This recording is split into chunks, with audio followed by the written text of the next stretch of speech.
Welcome to our journey through history as we explore the most influential popes from the 6th to 19th century.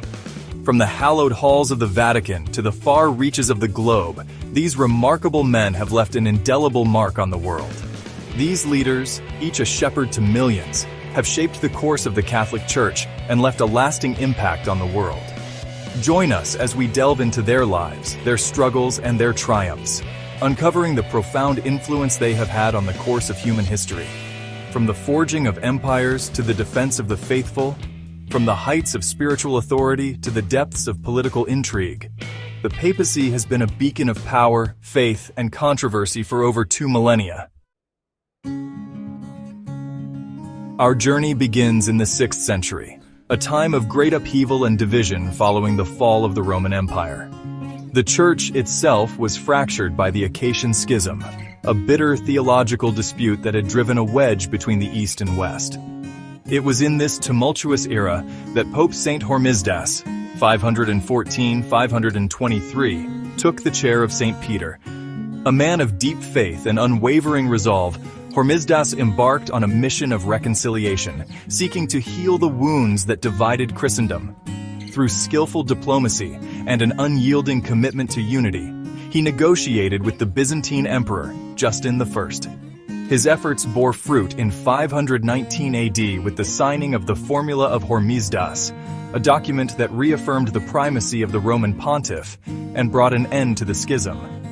Hormisdas's papacy serves as a testament to the enduring power of dialogue, forgiveness, and the pursuit of unity in the face of adversity. His legacy lives on, not only in the annals of church history, but also in the countless lives touched by his unwavering pursuit of peace.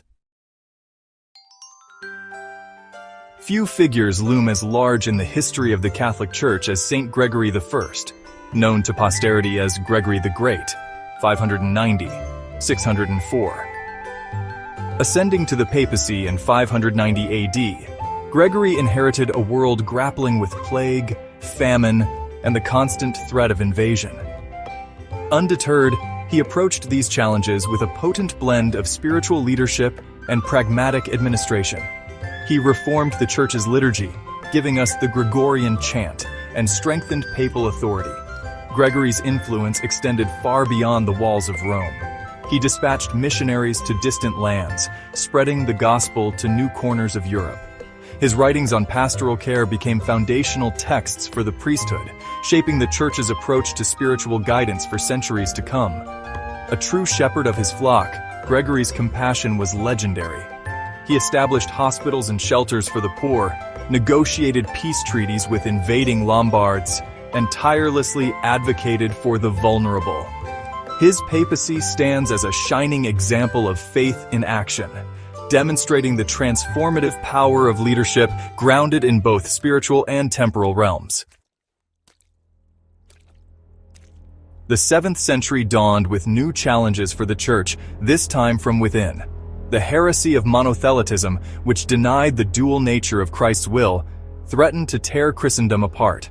In this crucible of theological debate, Pope St. Martin III, 649–655, emerged as a staunch defender of orthodoxy. Refusing to bow to imperial pressure to condone the heresy, Martin convened the Lateran Council of 649, which condemned monothelitism and reaffirmed the Church's understanding of Christ's 2 natures, divine and human. This act of defiance infuriated the Byzantine Emperor Constans II, who ordered Martin's arrest.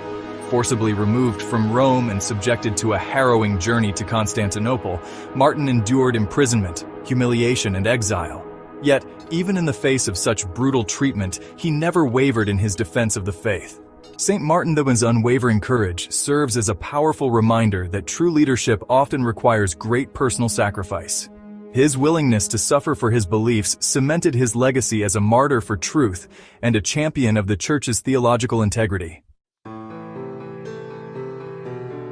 Chapter 4. St. Gregory II, Guardian of Tradition, 715–731. As the 8th century unfolded, the Byzantine Empire found itself embroiled in a fierce internal struggle over the veneration of icons. Emperor Leo III, convinced that icon veneration constituted idolatry, launched a campaign of iconoclasm, ordering the destruction of religious images throughout the empire. Pope St. Gregory II stood resolutely against this wave of iconoclasm, recognizing it as an assault not just on religious art, but on the very theological underpinnings of the Christian faith. Icons, he argued, were not idols to be worshipped, but windows into the divine, aids to contemplation and prayer. Gregory's steadfast defense of icons had profound implications. It not only preserved a vital aspect of Christian artistic heritage, but also signaled a growing rift between Rome and Constantinople. This rift would eventually culminate in the Great Schism, permanently dividing Eastern and Western Christianity. Beyond his role in the iconoclast controversy, Gregory II is also remembered for his missionary zeal, particularly his efforts to spread the gospel among the Germanic tribes of Northern Europe. His papacy serves as a testament to the enduring power of faith, tradition, and the courage to stand up for one's beliefs, even in the face of imperial opposition. Chapter 5. Saint Zachary, Kingmaker and Peacemaker, 741–752. The reign of Pope Saint Zachary, the last of the Greek pope, marked a turning point in European history. His papacy, though relatively short, coincided with the waning power of the Merovingian dynasty in Francia and the rise of a new power, the Carolingians. In 751 AD, Pepin the Short, a powerful Frankish nobleman, sought papal sanction for his ambition to depose the ineffective Merovingian king, Childeric III.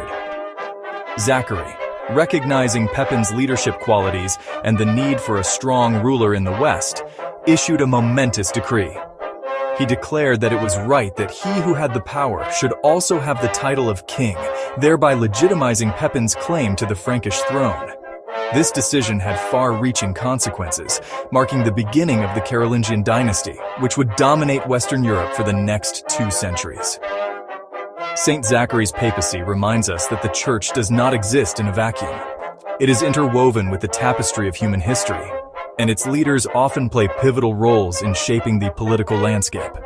His decision to anoint Pepin the Short had a profound impact on the course of European history, paving the way for the rise of the Carolingian Empire and the subsequent revival of learning and culture that we know today as the Carolingian Renaissance. Chapter 6. Saint Leo III, Architect of an Empire, 795–816. Christmas Day, 800 AD. The Basilica of St. Peter in Rome is adorned in festive splendor. Charlemagne, king of the Franks, kneels at the altar in prayer. Suddenly, Pope St. Leo III approaches and places a crown upon Charlemagne's head, proclaiming him Emperor of the Romans. This momentous act, laden with symbolism and political significance, marked the birth of the Holy Roman Empire, a vast realm that would dominate Western Europe for centuries. Leo III's decision to crown Charlemagne had far-reaching consequences, shaping the political and religious landscape of Europe for generations. The alliance between the papacy and the Carolingian Empire proved to be a mutually beneficial one. Charlemagne, a devout Christian, saw himself as a defender of the faith and actively supported the Church's missionary efforts. In turn, the Church provided Charlemagne with legitimacy and ideological underpinning for his rule. Leo III's papacy was not without its challenges. He faced opposition from factions within Rome who resented his close ties to Charlemagne. However, he navigated these treacherous political waters with skill and determination, securing his legacy as the Pope who crowned an emperor and ushered in a new era in European history. The 11th century dawned with the Church facing a new set of challenges: corruption within the clergy, simony, and a growing rift between the eastern and western branches of Christianity. Into this maelstrom stepped Pope St. Leo IX, 1049–1054, a man of deep piety and unwavering commitment to reform.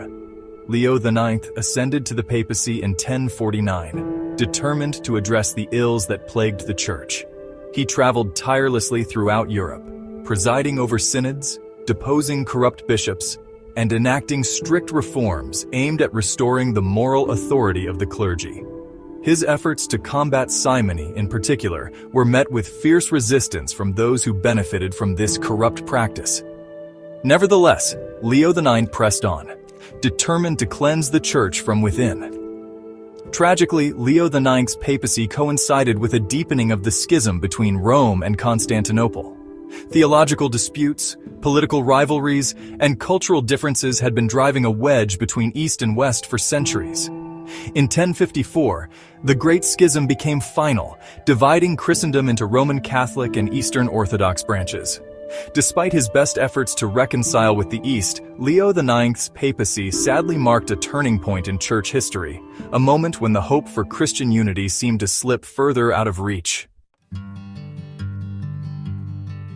One of the most powerful popes in history is Pope Innocent III, 1198 to 1216, whose reign from 1198 to 1216 marked the high watermark of papal authority in the medieval world. Innocent III was a man of formidable intellect, unwavering ambition, and a deep conviction in the supremacy of the papacy. He viewed himself as Christ's vicar on earth, answerable only to God, and he exercised his authority with unwavering resolve.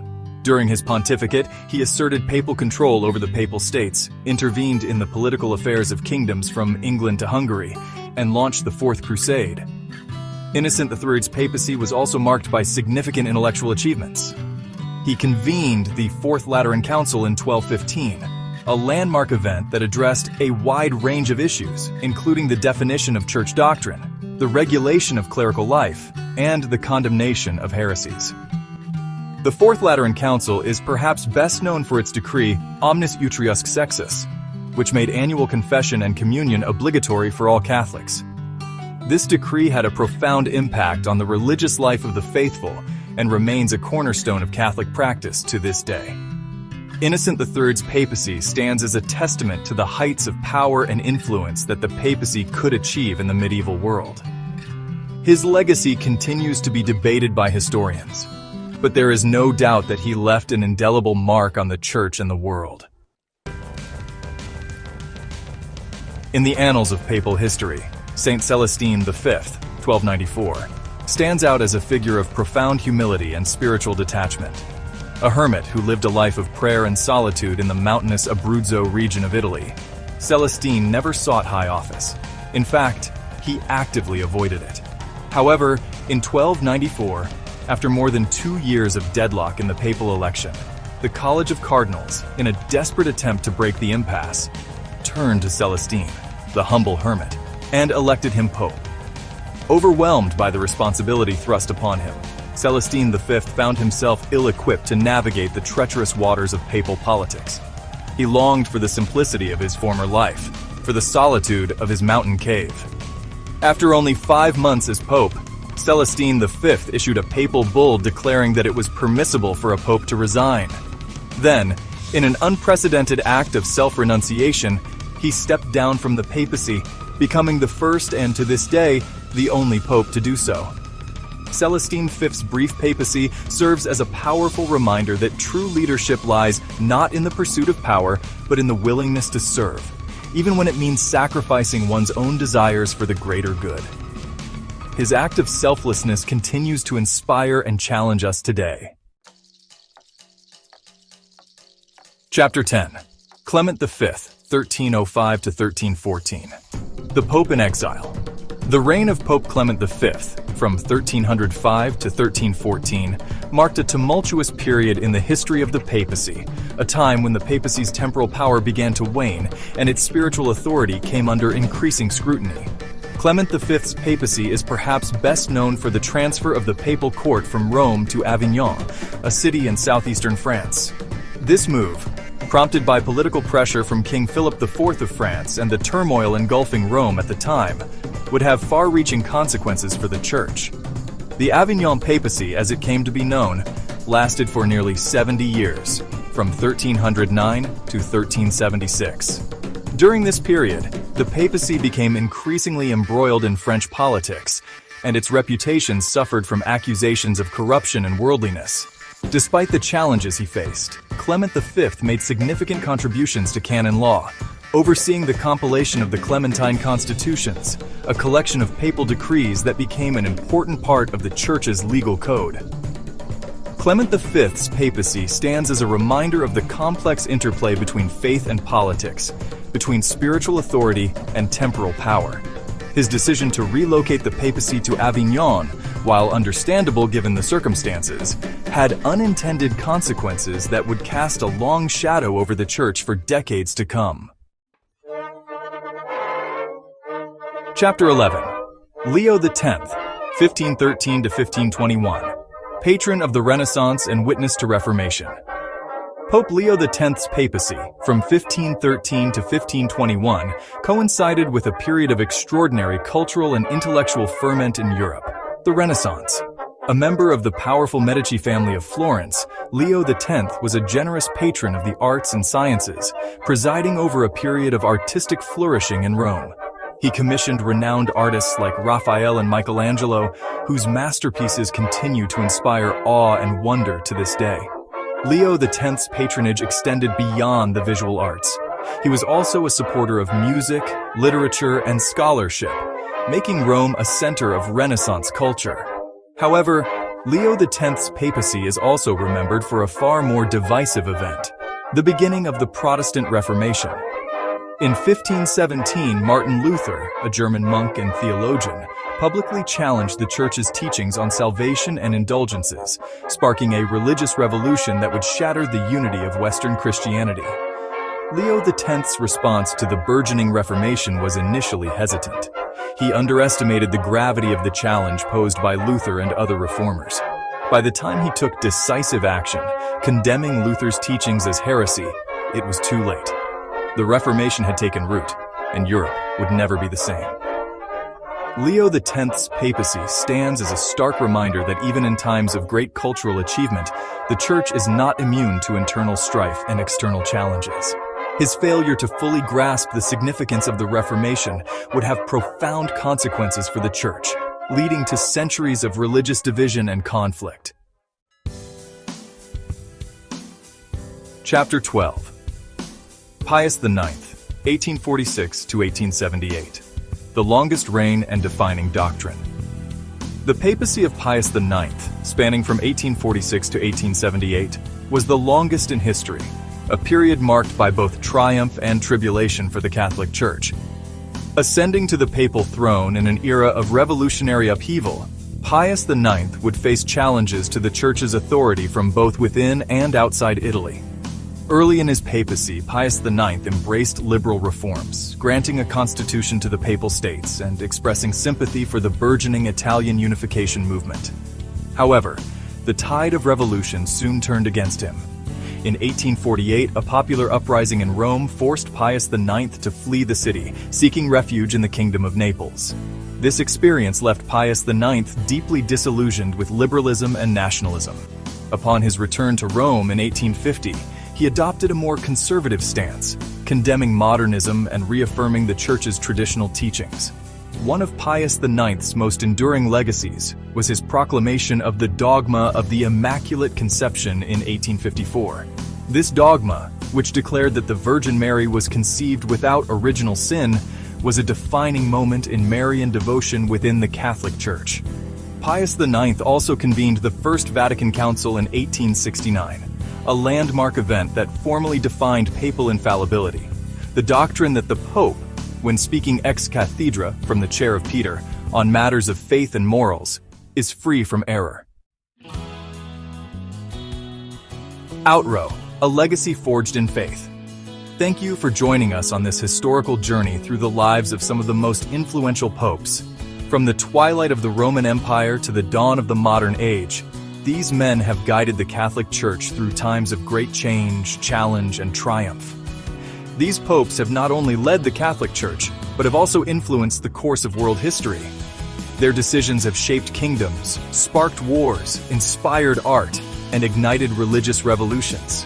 They have been both saints and sinners, visionaries and pragmatists, but they have all left their mark on the world. Stay tuned for more fascinating insights into the past and present. The story of the papacy is far from over, and its impact on the world continues to unfold before our very eyes.